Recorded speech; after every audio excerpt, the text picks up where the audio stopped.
Hello guys, how are we doing? Welcome back to the Three Hammers. It's Luke here. I hope you're all well. This is my quick review of the game yesterday, West Ham 2, Newcastle 2. As the thumbnail says, I think it was a fair result in the end. It's a quick summary and then I'll break it down a little bit. Yeah, it was... We started really well. I think the first half we played really well. Although we didn't have much of the possession, when we were in possession we was using it really wisely. I think the way we was passing the ball on the counter, Newcastle was struggling at times with it, which is rare to see because Newcastle, you know, usually their pressing really gets you. But yeah, we was able to sort of deal with it for a long time. And the goal did come early, you know, rare for us to score that quickly. The ball was played to Antonio again, back into Souček, and a really good finish from Big Thomas again. You know, this man, if you say Bowen's on fire, Souček's also on fire. He's really is. He's back in that goal scoring form, which is great to see. You know, it's great. That's what we want to see him scoring goals. If he can, you know, become that sort of Kevin Nolan sort of style player where he gets 10 to 12 goals a season, you know, they're vital throughout the whole course of the season. In terms of the rest of the half, like I say, I thought it was brilliant, but it was just, again, like every game recently, you just think, come on West Ham, one more goal. You need a cut. 1-0 is not enough against these great teams that can hurt you. I thought, obviously the big thing of the first half was in the first 20 minutes with Bruno Guimaraes.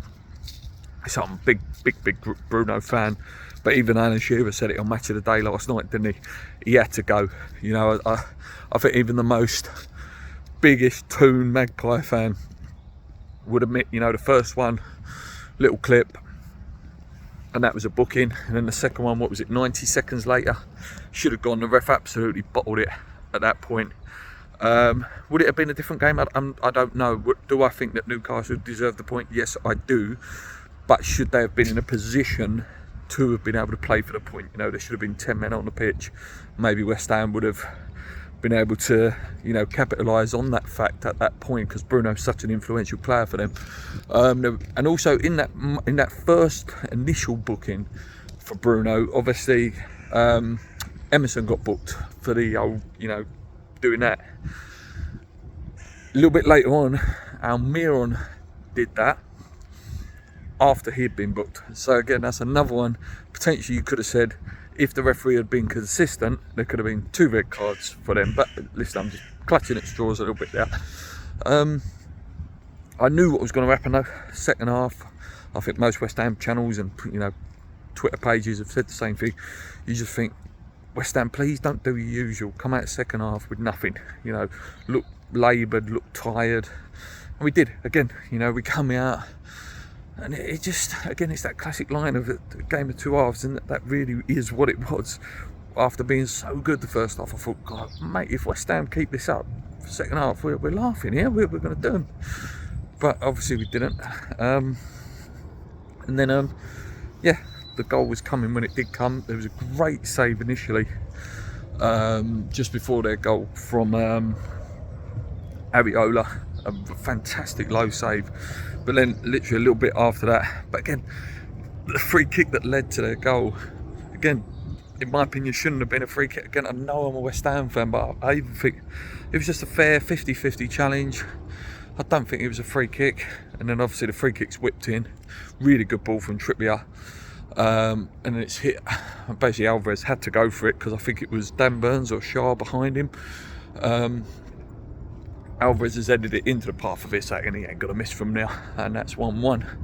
A few minutes later, really good goal, good pass into Isak, and again Isak, he's not going to miss.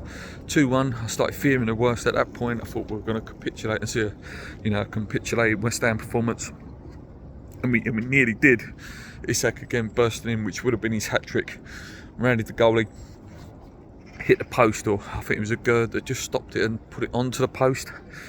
Very lucky there. 3-1, that would have been absolute game over.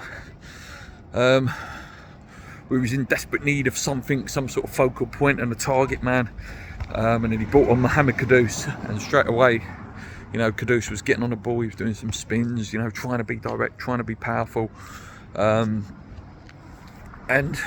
yeah, we just the ball fell to him. Lovely goal, like beautiful goal, like what a finish. You know, he hit it into the ground sort of to form that daisy cutter, as they call it, and then past Pope, who's not an easy goalkeeper to beat, and 2-2. And then from that remaining 6 minutes, West Ham looked like the only team that was going to win it. Bowen come alive when Kudus came on. Bowen burst into the box, forced a save from Nick Pope. Very unlucky that Ben Rama couldn't get his foot on it at the back post, which would have been a real smash and grab 3-2 win. Yeah, like I say, a point's fair, and would I have took a point before the game? 100,000,000%. After their fantastic result against PSG, and the fact that they're just found some form, and the fact that they hadn't conceded a goal in a long time, so to even score 2 goals and not set piece goals, you know, all them times with, you know, that tag of West Ham are just a set piece team, you know, to be able to find a different way to score against them, yeah, 100% I would have took the point, 100%. I don't think the set piece were that great, but I did point it out in my preview that Newcastle have not conceded a goal from a set piece, and you go, Nick Pope's one of the best claimers in the world for corners. You know, if he don't get it with his hands, he'll come out and punch it. There was one in the second half where he just come out and punched it, so it's just enough to, you know, to get rid of it. Yeah, it was a good game. We really entertained. The fact that we, you know, can sort of play them. You know, yes, they're missing players, Joe Linton, Willock, and players like that, and Botman, obviously big loss for them. But yeah, the fact that we give them a game, proud of the boys. It's a good game, and that Villa game now in a couple of weeks after the international break, again, another, keep saying it, massive game. You know, they're there, we're both on the same points, so again, we win that game, you go up and up. Would I take a point in that Villa game now? 100%.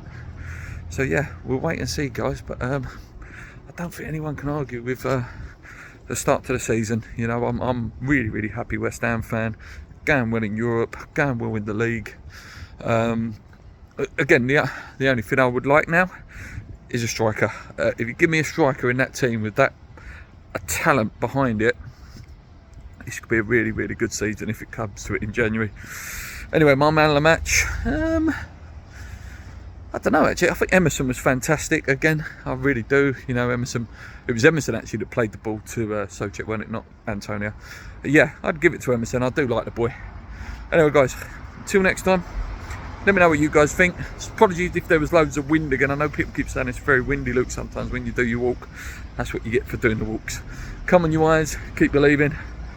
Let's go.